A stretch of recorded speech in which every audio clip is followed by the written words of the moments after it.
Who's that one boss that made you straight up rage quit a video game? Like fully chuck your controller into the next dimension kind of rage quit? For me, it's been a few. Lu Bu in Dynasty Warriors 1, Nightmare Grimm in the Hollow Knight Pantheon, this fucking double branch on the Lion King game on Sega.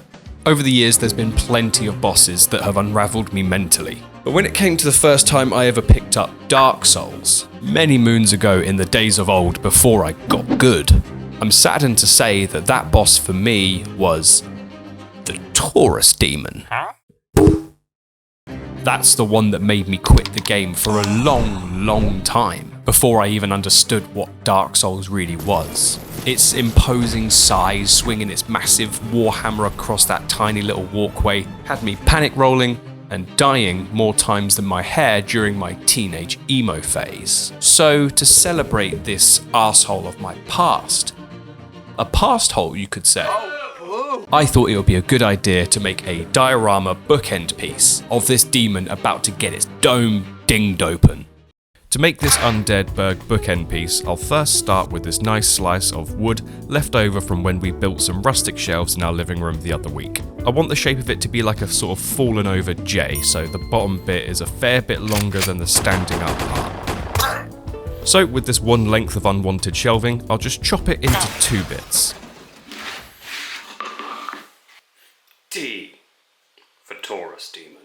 The wood hasn't had any treatment to it, so to give it that nice deep rustic vibe, I'll grab some wood stainer to bring this light wood tone down to a nice rich deep mahogany vibe. My apartment smells of rich mahogany. Then with a big old wide brush I can start slacking on a big coating of stainer. Even with just one coat put onto the wood, it immediately brings out a much richer tone and makes the wood feel much more premium. Premium, I'd say creamulum. With both bits nicely coated up, we just have to wait for it to dry before we can finish it off. It takes a fair few hours to dry, so I can just sit in an existential stasis waiting for the next part of the video to occur. Okay, now the stain has dried, we can get to finishing up the wood base. To get the 2 planks attached together, I'll take these little mini brackets and drill them all into place. To give it some sturdiness and rigidity, and also make it stand more perpendicular, I'll drill into the connecting edges and pop in some screws. Now we have a lovely L. To polish it off, we'll just use some finishing wax, which will give it a nice protective coat and also a lovely smooth finish. Now that will take another few hours to dry off, so we'll pop it to one side and begin with the castle build. Now I feel like a real crafter today because I went and bought some blue XPS foam like a real crafty YouTuber boy. Sadly, it's hard to come by in the English country of England, so I could only get my hands on some thin sheets. But it'll be good enough for what we need to use it for. I want to build the main part of the castle using individual bricks, so I'm going to make hundreds of tiny bricks by popping the foam through my hot wire cutter. And after doing this again and again and again and again and again, I've racked up a massive pile of tiny little cubey blue boys. And everything that you see here in the shot, I used every single brick for the build. Now, they're obviously too sharp and clean cut on their edges, and as far as I'm aware, bricks aren't perfectly smooth and sharp, so we just need to batter them around a bit to give them a bit of wear and tear. And to give the blue bricks a sufficient British battering, I'll pop in some of nature's finest block bashers, ethically sourced from all my neighbours' driveways. Then it's a very delicate and fiddly process to get them both worn and weathered. It's a great method to add some realism to your foam pieces, as the rocks give natural beveling and bumps and scrapes to it, and it's a super quick way to get hundreds of bricks done in one go. Once we have all of our bricks bashed up, we just got to pick out all of the rocky boys from the mix and pile up our blocks. Now we need to add a slab of foam to the base that we can make into our cobblestone walkway. I just got to cut it to size, make sure it sits flush, and then glue it down to the wood. Then, to just make sure that it stays firmly stuck down to the base, I need to add some heavy shit to it. And in this current climate, what's more heavy in this world than berserk, both emotionally and physically. Now for the actual design of the castle. I'm taking heed of my last Hobbit video and actually using graph paper to map it out and not just wing it from the start. Take headed of. No one would take headed of my instructions. On the front of the castle tower, we're going to have the fog door, the staircase, and the ladder leading up to the 2 crossbowmen. To make that front half of the tower, I'll take some thick cardstock, bend it into shape, and hot glue it down to the wood, creating this half cylinder. Then to make the little staircase sitting in front of it leading up to the fog door, I'll cut out some small foam slabs and stack them up on top of each other, and I'll also make some little walls to go either side of them. I'll also cut out a little door frame to sit at the top of the stairs, which will put the fog in later. For all the little walls I have, I need to add bricks into them. For these ones, I can just cut in lines with a craft knife and map out a little brick design rather than build them individually. Then a toothpick can widen and deepen the lines a bit, and I can also tilt it to bevel the edges of each brick. A little bit of foil will take the smooth edges off and roughen it up a bit. And to top it off, we'll add some little slates to the top of the walls for a bit of extra walliness. Then I just need to add some cobblestone flooring to the base, and I'll do the same knifey toothpicky process as before. I see you've played knifey toothpicky before. I cut out this little slip here to slot around the tower and sit at the edges of the base for more woolly gubbins. And I'll keep it stuck in place with a couple of little pins. Then another round of knifey toothpicky foil time over the stairs, which will then get glued down against the tower, and I'll hold it in place with some more pins. The door frame needs a couple more gubbins added to it so it seems less boring and add a bit of depth to it. And while that dries, I can start laying out some lengthy bricks to the edges of the base to give it a little curb. Now that the door frame's dried in that time, I'll add some perspex behind it to act as the fog, and I'll roughen it up a bit with a nail file to make it more cloudy and foggy. Then we can stick the door frame on, pop it to one side, and we can tackle the big job of the day, laying all the bricks down on the tower. Now this took a whopping 4 hours or so to get them all individually stuck down, but it's really worth it doing it this way because you get so much more variation with the bricks, and obviously it's how you build walls. You won't find many builders putting up blank walls and just drawing bricks into it, except that's what that is. We can plug up the gap with some thick cardboard, which will act as our little roof. And on that we can play another round of slicey toothpicky foil again. Then I just need to build up the top with some short walls on the edges and just scatter some bricks lying around the destroyed part. Then I can take these little things that definitely have some kind of construction based name that I don't know of, and then multiply it a bunch more times and start sticking them under the overhang for some fake constructional stabilization. Right, we've done walls, towers, floors, doors and stuff, so now it's time for tiles. Specifically a whole bunch of little roof tiles cut out from cardstock, which I can stick onto this little wall that I made earlier, which has a nice little triangle hat on it. And the tiles can be stacked in rows of 2 on both sides of the hat. And from this one wall I have, I'll make 5 more of them, with varying demon damage done to them. The little hatted walls can get stuck down to the raised edges of the base, and from there we'll finish off with a sprinkling of debris across the whole floor with the remaining bricks I have left over. And with that, the build of the Taurus Demon area is done! Well, that looks pretty cool. So far I think we're doing quite well with this. It's taken so many hours, I'm not even sure how many hours to this point that it's taken. Just by doing brick by brick by brick by brick, brick by bit, brick by brick by brick by brick by brick. Once it's all primed up, I'll get a better understanding of how it's all looking, because it's impossible to tell when it's just the basic foam. We'll get it primed up with some Mod Podge and ready for the little guys to go on it. To prime it up, we'll take a dose of Mod Podge and mix it with some black acrylic paint. This will be our base layer, as the Mod Podge will seal and protect the foam, as the black paint gives us a good dark foundation to work from. I also primed the 2 stair walls on the side of this, which I can now glue to the base. The PVA glue on the frosted glass has made the door more see-through again, so I now have to try a different foggy route. And to make it foggy again, I'll take some cotton wool and give it the old pulled pork treatment, dip it in some PVA glue, and I can get sticking it into the door frame. This at least gives it some fun texture and looks a fair bit cloudier than a frosted perspex window. A little blasting with some black and white ink in the airbrush will give some shadows and highlights to the fog.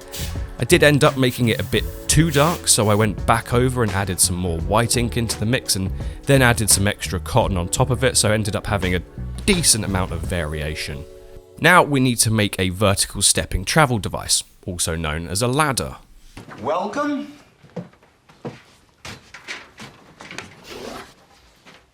to ladders. And to create such a device, we'll snip a kebab stick up to the height that I need it, then double it a bunch more times into little baby steps. And the little baby steps will get stuck to the big skewers, and from there, we've built a lovely little ladder.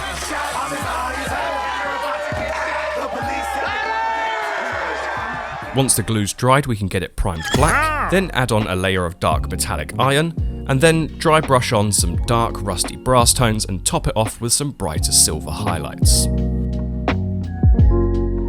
So far, so good.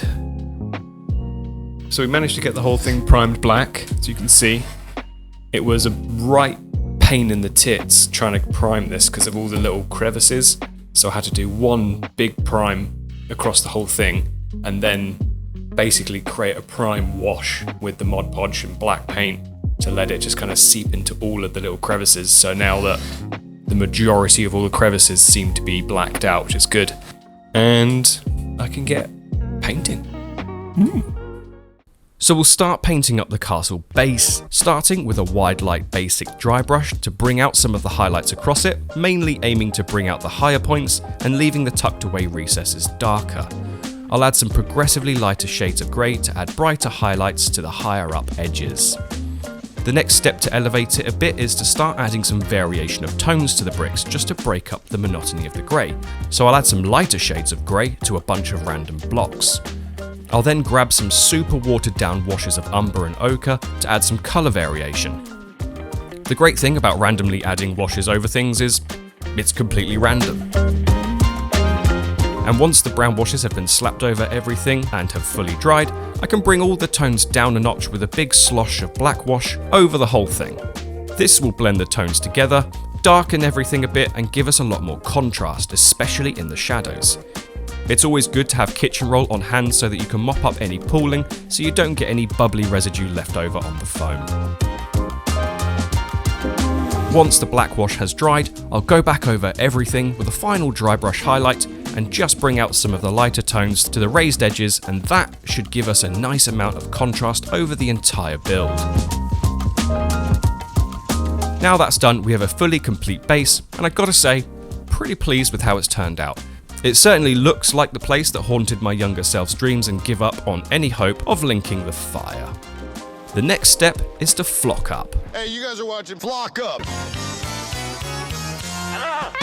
I'll add some watered down PVA basing glue to the floor, mainly focusing on larger gaps between the stones. Then I can take some burnt green fine flocking powder and just start sprinkling it over the glue. I have a tendency to over-flock my builds because I get carried away and never realise how much I add, so I'm going to try and keep it a bit more reserved this time. With the burnt green sprinkled over, I'll add some extra ochre-toned flocking powder to it for a bit more of that dead grass variation look. And once I'm all flocked out, I'll slot in my little vertical stepping device into the corner and get it stuck in with some more glue. And we can call it a day on the build and we can turn our attention to the miniatures. I was messing around on Hero Forge the other day, making a second character for our D&D campaign. Everyone meet Gillette Foreman, a Treasury Finance Gym Bro bard who tries to woo people with sweet sax solos. He's going to buff you, and he's also going to get you a high yield investment deal in cryptocurrency. But while designing Gillette, I thought to make a character for this build, and I had the idea for him to be doing a sort of jump attack from the top rope onto the Taurus Demon's head. So I started designing the character in a sort of falling pose with the intention to have him holding two big bonking clubs in each hand, and then on top of that I can just start adding in some knight-like armour, or potentially make him an accountant. It's tax time. I'll just keep refining this little dude and giving him some full body armor, maybe a cape as well. And I was pretty happy with this design until I decided to completely scrap him and start over and make this guy instead. And to be honest, this guy gives me way more of a jumping attack vibe. So I'll pop both the Falling Knight and the Taurus Demon into my slicing software. The Taurus Demon STL is from the STL Smith. I'll leave a link in the description to it so that you can find and print your own one. I'll get them sized up accordingly to the size of the diorama and then slap it into the printer and leave it to cook overnight. And once we've woken up, we now have a lovely Taurus Demon. I printed this on my Elegoo Saturn Ultra 4, and I'm still amazed by the quality this thing prints at and the dense quality of each print. I don't think I'm breaking this guy anytime soon. There are some support marks left over on the print, so I'll just need to sand it down a bit to smooth them out. Once I've done that, I just need to fill in any gaps left over from the supports. Once dried, give it another little light sanding. I'll pop him to one side while we take a look at our Falling Knight, and this one came out a fair bit cleaner than the Demon, but still requires a little bit of sanding in some rougher areas. Once sanded, I can get both prints primed black. Then we'll start painting the Knight. I'll start by painting the cape red, and I'll base it with a nice rich ruby red. I want to give NMM another go on this model since I need to keep practicing it, so I'll start by basing all the metal parts with some dark grey. Then the final bit of basing will be on the shield. Technically I think this is actually an iron shield, but I want to break up the colours a bit, so we're going to go with a brown base for a wooden shield, and then the same base colour on the crossbow on his back and on his leather underneath the armour. The next step will be to start adding highlight layers to it.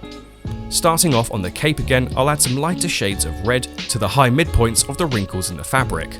Then just slowly add brighter and brighter shades of red by mixing in more white, bringing it to a much more pinky tone right to the tips closest to the source light.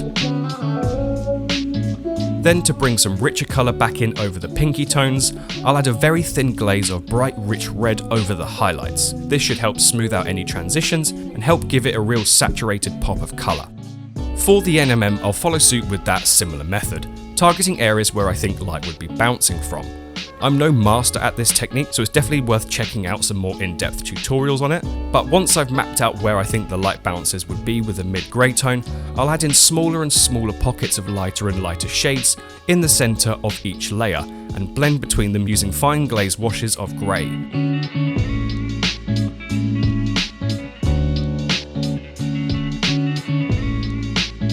And that's how the NMM helmet is looking, which isn't too bad, to be honest. So I'll take the same technique and apply it to the sword, and then just hit a hard Ctrl-C, Ctrl-V onto the full armour, which has taken it to this. And, you know, pretty pleased with that outcome. I'm sure the lighting isn't 100% realistic, but for me, I think it's reasonably adequate. I'll add brown highlights to the centre parts of the shield and also to the raised edges of the leather outfit underneath the armour, and I can replicate the same NMM onto the metal plates of the shield. I'll just continually add lighter and lighter highlights to the wooden parts till I've established a decent enough contrast on the browns. And there we have a pretty adequately reasonable knight to put in the diorama. I also added a sneaky little green and red potion bottle to his little side pouch there. Now it's time to take on my nemesis. Being an Aries boy, it's natural that I hate the Taurus Demon. That's how that works, isn't it? I'll start with laying down a dark brown base coat over all of the fur areas. Then I'll break out the airbrush again to start layering on some lighter areas of brown to the centre and raised parts of the muscle definitions, because this is a proper beefy lad. After about 3 layers of different highlights over the fur, we have a nice contrast built up. For the fleshy areas, I'll take a very desaturated lifeless flesh tone as the base coat and slap it onto the forearms, his hands, his torso, his head, and his legs and his feet, and then finishing off with the tail and the back horns. The big club weapon will get a basing of dark woody brown, and then it's on to bringing the darker shades to the skin tones. I'll work with very thin layers of dark greyish browns to start blending between the fur and the flesh. I'm going to make sure I target most of the washes onto the connecting points of the fur and flesh, and also into the tucked away lower parts of the model, within the muscle dips and the bends of the joints and all of the undersides. I'll then build up more and more thin layers, getting progressively darker as I go to really build up a decent amount of contrast from the initial lighter skin tone at the beginning. It's also important to make sure the paints are kept thin, so that you don't overwrite any of the previous layers, and is also useful when trying to blend between different tones. It's also important to make sure your camera is recording when you're filming the highlighting of the head, but sometimes things don't pan out how you want them to, and that's just life. But hey, just imagine I did that, and hit subscribe for more informative content. The weapon will get a nice dry brushing of lighter wood tones on it, and since it has a nice amount of texture on it, the dry brushing should bring it out really well. With the lovely highlighted head, I'll take a black wash and sink it into the textures and crevices to bring out some more shadows and darker tones. I'll start taking this wash across the rest of the body, making sure I'm applying it to all of the darker areas, which will help blend between the shadow tones and also give us a stronger contrast and bring out a lot more of this definition within the muscles.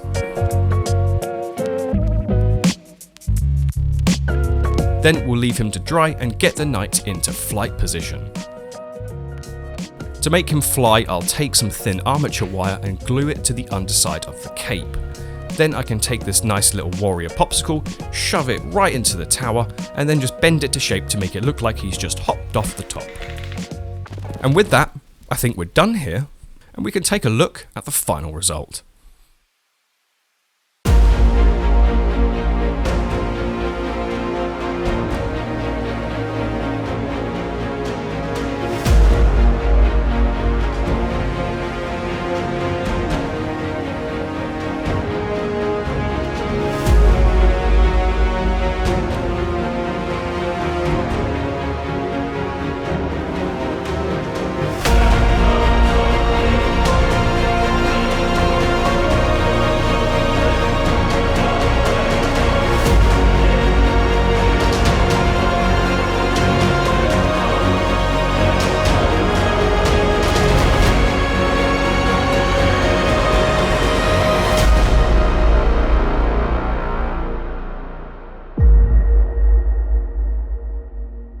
Well, thanks so much for joining me on today's video. I hope you had as much fun watching as I did making it. If you did, don't forget to hit that like button, and if you haven't already, hit the subscribe. Let me know in the comments what you thought, what bosses made you rage quit, or which ones you'd like to see next. Speaking of what's next, I ran a poll on my Patreon, and the people have spoken. We're heading back to Elden Ring next time for a specific Sight of Grace build. A huge shout out to my amazing patrons. You are the vertical stepping devices raising me to new heights. Your support means the world to me, and it keeps these projects going. Thanks again for watching. I'll see you next time, and until then, don't you dare go hollow.